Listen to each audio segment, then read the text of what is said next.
Bonjour mes très chers élèves de la quatrième, j'espère que vous portez bien.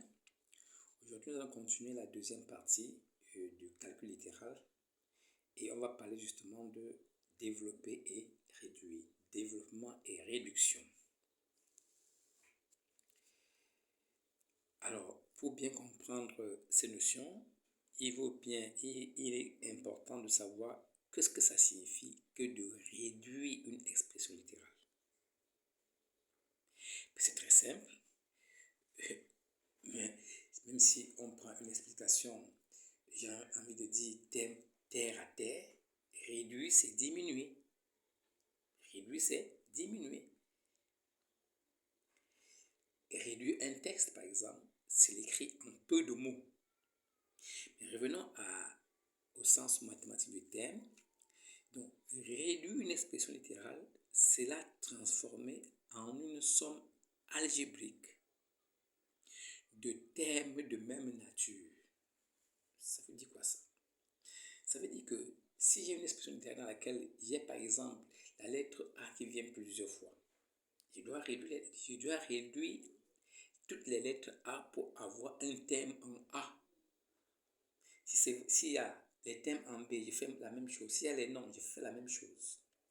Donc, voyons un exemple.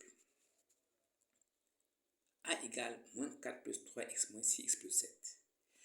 On voit bien que ce n'est pas réduit parce que j'ai moins 4 et 7 qui sont des nombres entiers relatifs que je peux réduire. Je peux bien calculer moins 4 plus 7. Donc je peux réduire. J'ai également 3x moins 6x. Regardez que j'ai exactement un terme en x et un autre terme en x. Donc quand moi je fais réduire, mon résultat final doit comporter un seul terme en x. Là, j'aurais réduit les x. Et un seul nombre, j'aurais réduit les nombres. Mais comment fait-on pour réduire? Mais justement, on calcule. Si je réduis les x, eh bien, déjà, il est bon de mettre côte à côte les termes que vous voulez réduire, de peur d'oublier un terme dans votre réduction. Donc, je mets 3x moins 6x. Réduire 3x moins 6x, c'est réduire 3 moins 6. Vous calculez 3 moins 6 tout simplement. Et 3 moins 6, depuis la cinquième, vous avez appris comment faire ces de calcul. Et vous obtenez moins 3. Mais pour dire que vous avez réduit les termes en x, vous mettez moins 3x. Et là, c'était que des nombres qui n'ont rien du tout derrière. C'est des nombres tout simples. Vous écrivez aussi 3 et vous ne mettez rien derrière parce que vous avez réduit seulement les nombres entiers relatifs. Voyons un deuxième exemple. Nous avons un nombre, un autre, un terme à x carré, un autre terme à x carré, un terme à x et encore un terme à x. Comme on l'a dit, regrouper les termes semblables. Donc les x carré avec les x carré, il faut les réduire. Alors, regardez bien ce petit 1 qu'on a écrit en rouge. On ne l'écrira pas dans vos exercices, mais quand vous avez x carré, sachez que le nombre qui se trouve dans x carré, c'est 1. Donc, en réduisant les x carré, n'oubliez pas ce 1. Si vous oubliez ce 1, vous allez rater. C'est pour ça que, pour un début, pour qu'on ait bien la maîtrise, on va écrire 1. Mais dans l'exercice, on n'écrira pas le 1. Mais vous devez savoir que c'est x carré, fait dire 1x carré. Et bien, en regroupant donc, nous allons réduire les termes à x carré, c'est donc calculer 1 moins 6 qui vaut moins 5. Mais on a réduit quoi? Les x carrés. C'est pour ça qu'on écrit moins 5x carré. Le raisonnement est valable là et là. Attention, moins 8 moins 1. Ce n'est pas moins 8 fois moins 1. Les élèves font cette confusion tout le temps. Moins 8 moins 1, c'est la somme de deux nombres négatifs. Toujours dans l'ordre de la réduction, on aura souvent des expressions littérales comportant des parenthèses. Il faudra faire encore très attention dans ce cas-là. Là encore, les élèves se trompent beaucoup lorsque on les propose des expressions littérales comportant des parenthèses. Que nous dit la règle de suppression des parenthèses? Pour supprimer une parenthèse précédée du signe moins, on change le signe de chaque thème de la parenthèse. C'est clair, non? Si dans la parenthèse, si avant la parenthèse, vous avez déjà le signe moins, c'est là où la règle s'applique. S'il n'y a pas le signe moins, vous ne faites rien du tout. Mais s'il y a le signe moins devant la parenthèse, au moment d'enlever la parenthèse, chaque thème dans la parenthèse va s'écrire avec son signe contraire. Il faut bien comprendre ça. Voyons un exemple. Nous voulons simplement supprimer la parenthèse dans cette écriture. Regardez encore ce petit plus parce que là encore ça trompe les élèves. Regardez bien que dans la parenthèse, j'ai 4x. Mais 4x, quel est son signe? C'est plus. Le plus là est bien dans la parenthèse. Donc, lorsque je laisse tomber les parenthèses, ce plus devient moins et ce moins devient plus. Rien d'aussi facile.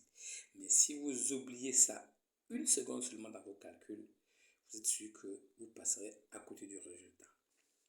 Un autre exemple, voyez-vous, c'est exactement pareil.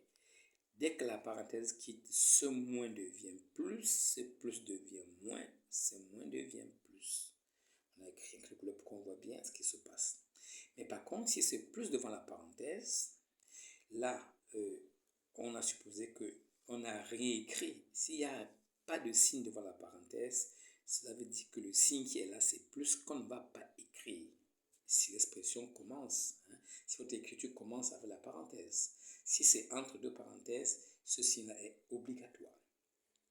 Donc, en faisant la suppression, vous voyez qu'on n'a rien changé. On a exactement recopié ce qui est dans la parenthèse. On a recopié sans mettre les parenthèses. Voilà notre exemple qui explique exactement la même situation. Maintenant qu'on connaît tout ça, on peut maintenant voir que signifie développer puis réduire. C'est quoi développer et réduire?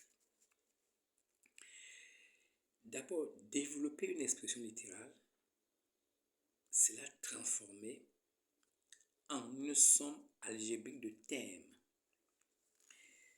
Vous allez souvent entendre parler de la distributivité parce qu'en fait, développer, c'est multiplier. Et donc, on voit quelques propriétés qui vont nous permettre à bien développer. Et lorsqu'on a développé, on peut réduire si c'est possible.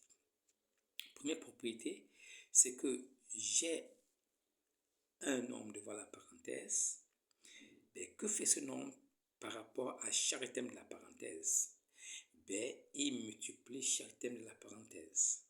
On dit que A est distribué à chaque thème de la parenthèse. Donc A fois C, A fois D, tout simplement. On voit ça à travers quelques exemples. Regardez.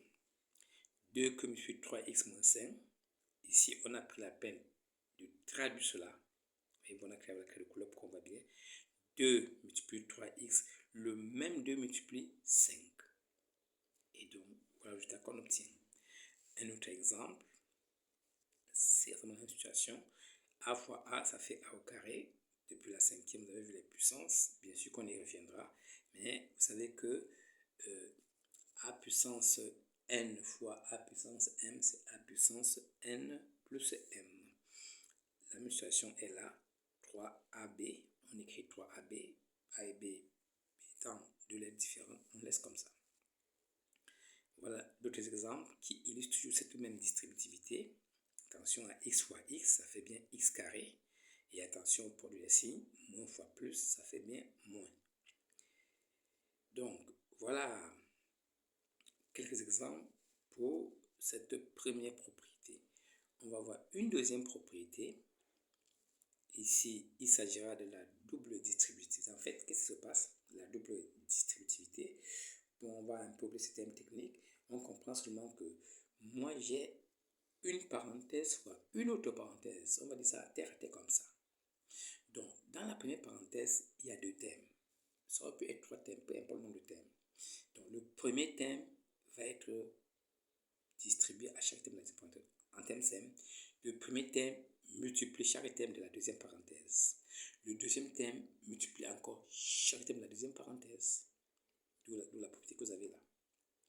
De façon pratique, avec des exercices, on va mieux comprendre cela.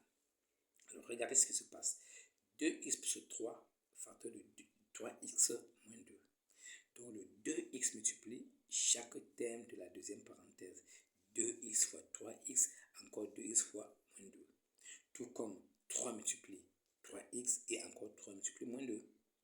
Et donc, on a compris 2x fois 3x, 2 fois 3, 6, x fois x, x carré. 2x fois moins 2, ça fait moins 4x. 3 fois 3x, c'est-à-dire 9x. Et 3 fois moins 2, c'est-à-dire moins 6. Dans ce calcul, on voit qu'on peut réduire les x parce que ça vient deux fois. Les x carrés sont déjà réduits. Il n'y a pas un autre terme à x carré. Il n'y a que les deux là qui ont x, donc c'est les deux là qu'on peut réduire en calculant moins 4 plus 9. Donc notre c'est x. Résultat final. Voyons un dernier exemple pour finir cette deuxième partie. Eh bien, c'est pas plus compliqué. Vous avez un terme devant une parenthèse, ça multiplie chaque terme de la parenthèse. De même, c'est la même chose. Et donc, on va développer, comme on a expliqué, en faisant attention aussi. Ensuite, on voit bien que les termes peuvent se réduire, on les réduit et on a le résultat final. Voilà pour cette deuxième partie où nous avons parlé de la réduction et du développement. Dans la prochaine partie, nous allons parler des produits remarquables et voir leur utilité. Merci pour votre attention.